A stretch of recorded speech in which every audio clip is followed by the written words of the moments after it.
Uh, why teachers, why is in a moment like this, why do I think that teachers need to be, we need to be in conversation with each other? And monumental roles that teachers have played throughout history and in the contemporary conditions that we find ourselves in today. Um, I think that we tend to think of this as a political matter or you have to be involved in a political party or politics, in an electoral sense. But as we've said, teaching is never neutral. And so if you are working to perpetuate the agenda of the elite or of the dominant class through the curriculum and through minding your business and sticking your head down and doing your job, um, that is a political act, right?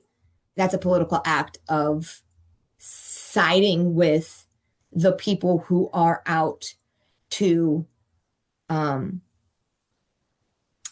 grow in power and grow economically and have really little thought about the masses, thought about the humans, thought about the workers. So they set out to exploit the workers in order to further their power.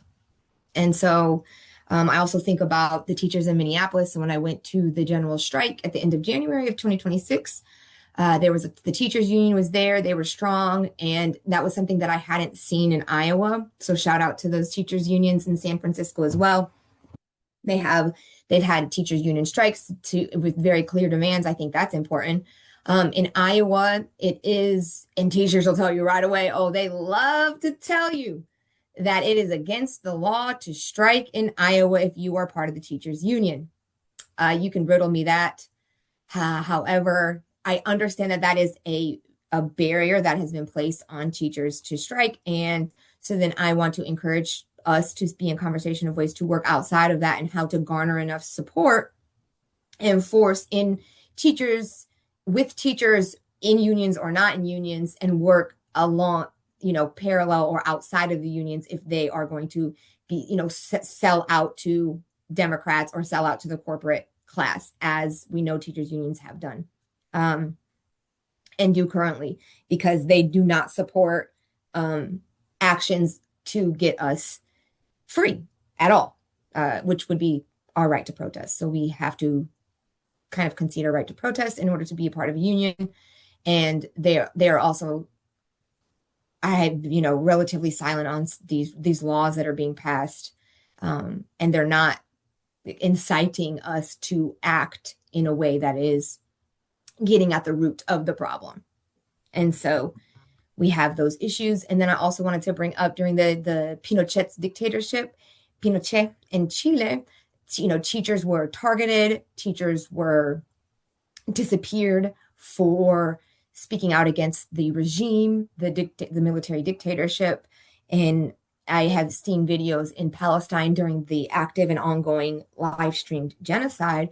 I have seen teachers gathering children to provide an education for those children, which was for me something that stuck with me and was touching, because I didn't realize how vital and how essential education is, even during war, even during genocide, that the adults in that community and the teachers in that community understood the importance of continuing to educate by any means necessary, even if you don't have the infrastructure, even if you're in a tent, even if there's no some chairs, the knowledge that these people have is all right up here.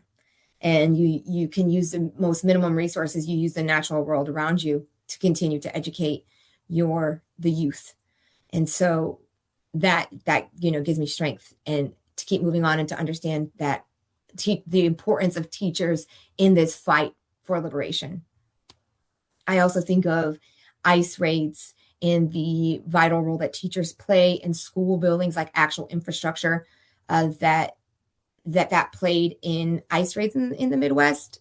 There was an ICE raid in Postville 2008 in Postville, Iowa, and then many others starting in 2016. So since 2008, Obama kind of rolled back that policy, not saying he didn't deport it, just wasn't in the way of going into people's place of employment and taking, hundreds of people at one time, leaving the communities to deal with that, kids not having anywhere to go,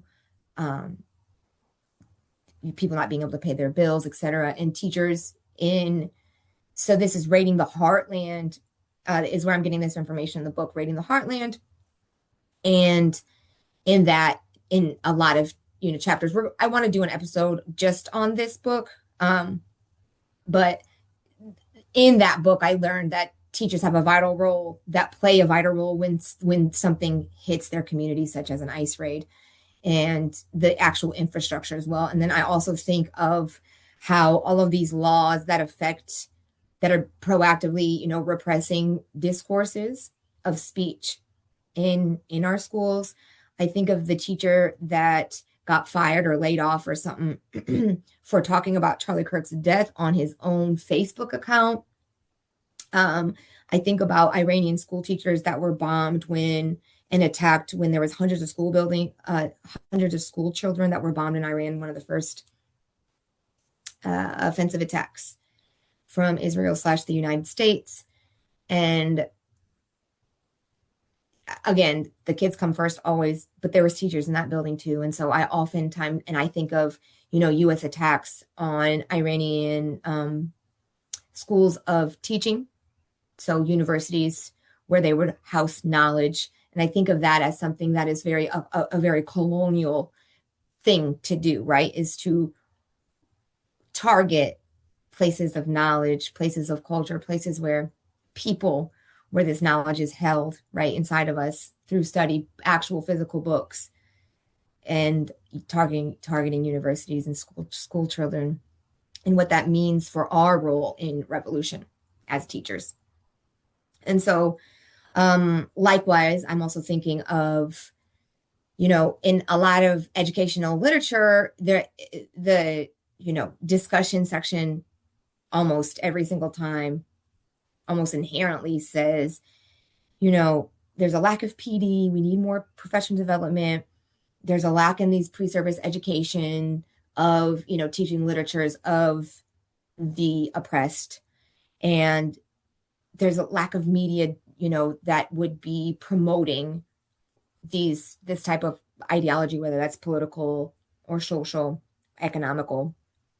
And then there's a lack of concrete examples in, when our pre-service teachers go into the buildings with our coordinating teachers, then a lot of that theory, if I decide to insert some sort of critical theory, it would take a certain type of coordinating teacher to provide that student teacher with concrete examples of how that theory gets translated into practice.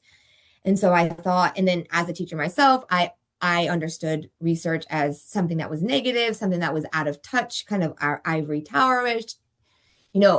District leadership would always support their new agenda or their new cool and improved and innovative project that they were imposing on teachers without asking them what they wanted or needed. And it was supported by research. And so it was a move to expertise, right? It was a move to say, well, I've read the literature and therefore I'm right. And anything that you say isn't supported by the literature. And what I'm realizing now, being involved in academia and reading the literature, is there. First of all, it's infinite, right? It's immense. I wouldn't say infinite, but no one could ever read even close to 1% of everything that's out there. And the literature that isn't there is not in K through 12 schools. It's very hard for you to find an agent of the state, right? Because that is what, if we talk in like Foucault's subjectification terms, or even if we think of Césaire as agents or roles or functionaries of colonial endeavors, these district leaders, the point is to play the role of, the person that perpetuates the myth that there are hierarchies of languages, there are hierarchies of knowledge, there are hierarchies of students, and all of that would play into the opportunities that kids actually deserve based off of their hard work and then their inherent ability, quote unquote, and merit, inherent ability, at accessing what they consider academic. And so that's another reason why we're here, right? Is because why not? This is free PD right here. Nobody has to pay for it. This is free service education right here. Nobody has to pay for it. And this is analyzing media that no one has to pay for. But, I am on Patreon now. Oh, yeah. And like and subscribe and share this channel. But I am on Patreon now. Wasn't prepared to share that, though. So you can probably go to Patreon and look for Bad Teacher 319. Yeah. It's still working on the promotion part of